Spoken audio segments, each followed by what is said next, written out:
అసతోమా సద్గమయ తమసోమా జ్యోతిర్గమయ మృత్యోర్మా అమృతంగమయ అనే శ్లోకంలో అసత్ అంటే అసత్యం, సత్ అంటే సత్యం, తమస్సు అంటే చీకటి, జ్యోతి అంటే వెలుతురు, మృత్యువు అంటే మరణం మరియు అమృతం అంటే మరణం లేని స్థితి.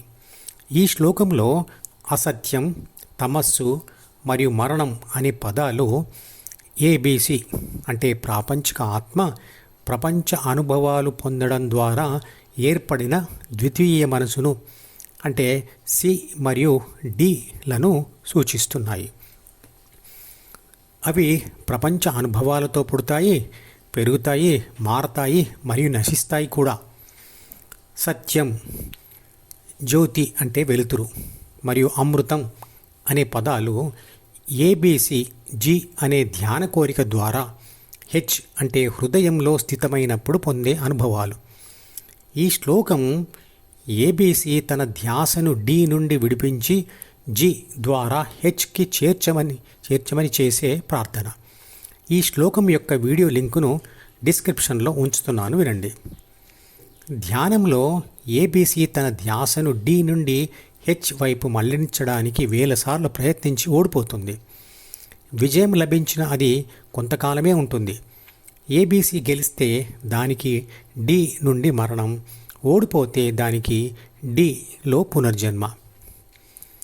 యోగి ఆత్మశక్తి రెండు మనసులకు అతీతంగా ఉంటుంది కాబట్టి ఆ శరీరంలో ఉండడం దానికి మనసు లేని జన్మ, అంటే అతను గుడి లేని దేవుడు. భూమితో సహా నవగ్రహాలు అన్నీ సూర్యుడి సౌరశక్తికి మనసు లేని పునర్జన్మలే. అందుకే దానిని సౌర కుటుంబం అంటారు. దేవుడి విగ్రహాన్ని తయారు చేసిన రాయి అయినా, ఫోటో అయినా పదార్థంతో చేయబడింది. ప్రతి పదార్థం యొక్క పరమాణువులలో కేంద్రకం చుట్టూ ఎలక్ట్రాన్లు నిరంతరంగా గతిశక్తితో పరిభ్రమిస్తూ ఉంటాయి. అంటే అన్ని ఘన, ద్రవ, వాయు పదార్థాలలో అంటే వస్తువులలో, మనుషులలో, అన్ని జీవులలో ఏదో ఒక రకమైన శక్తి ఉంటుంది. అందుకే అంటారు దేవుడు సర్వాంతర్యామి అని. అయినప్పటికీ రాయితో చేసిన విగ్రహానికి మనసు ఉండదు. విగ్రహం తయారు కాకముందు నుంచే ఆ రాయిలో శక్తి ఉన్నా చూస్తున్న మనిషికి అది దేవుడు అనే భావం లేదు, అంతే. ఎంతో గౌరవిస్తున్న తన తండ్రి ఫోటోను డస్ట్బిన్లో పడేస్తే కొడుక్కి బాధ కలుగుతుంది. ఇక్కడ నిజంగా ఫోటోలో అతని తండ్రి జీవంతో లేకపోయినా తండ్రి అనే భావం మాత్రం అతని మనసులో ఉంది. అదే యద్భావం తద్భవతి అంటే.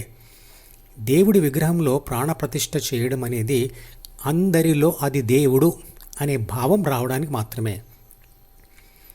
దేవుడి విగ్రహంలోని శక్తి మనకు ఏమీ చేయదు, కానీ దానిని దేవుడుగా భావించి సరి అయిన పద్ధతిలో చేసే పూజలు లేదా ధ్యానం మనలోనే మార్పులు తెస్తుంది. మనలో ధర్మం, న్యాయం పాటించాలనే కోరిక కలుగుతుంది.